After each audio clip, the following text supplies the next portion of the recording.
Step 4, schedule specific times to get your to-do list done. Now that you and I know what we have to do, we must determine specifically when we will do them. Most of us procrastinate on doing the hard stuff and tend to load up our schedule with non-important, easy items. However, Lee encourages us with the notable quotable, do the hard things and life gets easier. When you do the easy things, life tends to get harder. Now, step number 4 is you say schedule specific times to get your to-do list done. So, Lee, why do you have to schedule specific times? Let's just say we're in a meeting, there's a bunch of things I have to do. I put it on my to-do list, but why do I have to think about it and go, when am I going to do this? Why is that important? I'd say the main thing is schedule the priorities in your life, the big things. Okay. So I schedule my exercise, that's a priority. Okay. I schedule meetings with my finance guy because it's important to me to go over it and see how he's doing, what we're doing. I schedule time with my family. Our family comes over on Sunday, we schedule them, we invite them over. You put a schedule for family. When I wrote this book, or any book, I write every morning from about 8 o'clock to 10:30. It's in my schedule. Block it off. Block it out. You write 2.5 hours a day. The discipline to do that, then you have a book. Even in my schedule, if you got a big thing to do, and it's on your to-do list down here, move it up and schedule it with yourself. Now, and you talk a lot about this. I've heard you say on the stage, I've heard you say in interviews, I've heard you say when we've talked, that life is not just how it is. It's how you make it. Can you explain a little bit about your thoughts on this? I run into people all the time. They just say, I don't feel good and I weigh 100 pounds too much, but I guess that's the way it is. And I said, no, that's not the way. There's nothing it's the way you let things be is the way they are. If you let your kids run around and be crazy and not have good manners and attend school and do their homework, well, you know how kids are. It's just the way it is. No. Yeah. It's the way it is for some parents, but it's not for the ones who want to keep that under control. Step 5, create an efficient and effective routine. Still feel a little chaotic? As you get in the habit of planning your day, you should look to establish an effective and efficient routine. Here's why. Abraham Lincoln, the famous president who helped end slavery, and he's just famous for a variety of reasons, but he says, give me 6 hours to chop down a tree, and I will spend the first 4 sharpening the axe. Lee, why is it so important to for everyone to constantly ask themselves if what they are doing right now is the most efficient and effective, before they go out there and start chopping down a tree with an unsharpened axe? I think if you ask yourself and reflect, are you as sharp as you should be? Do you know as much as you should be? And Stephen Covey said the same thing, sharpen the saw, keep up, go back to school, take a course. You don't have any excuse for not learning today. There it is, websites. Thrive 15. If you watch one video a day, that would be an hour and a half a week of learning. An hour and a half a week. Everybody at the top of their craft or their game has a routine.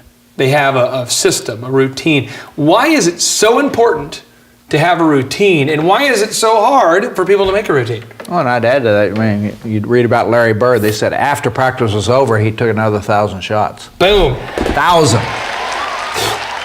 Well, Larry certainly couldn't jump, so he better be able to hit that shot. Hall of Fame. And he did. Yeah. But routine, routine is, it's like when you take off an airplane. Do you want the pilot to follow a routine? Is it important whether the flaps are up or down? Does it matter? If you want to land if you want to die. As Southwest said, there's a best way to land a plane. Let's just do it that way. Right. Let's don't everybody pick it. I'll go for it today, and I think we can do it. And I don't know where the flaps are. And routine. That's why in my life, routine. We talk about management. Management's about routine. It's about getting consistency. I think it's just people don't understand the concept and I don't think they understand how powerful it is to have routines. Step 6, learn to say no and say no often. Okay, here's a big one. It's not humanly possible to do everything for everyone, but it is possible to do what you need to do. Saying no can be hard, but here's the time management magician talking about learning to say no. If someone wants to be effective, why is it so vital that they learn to say no?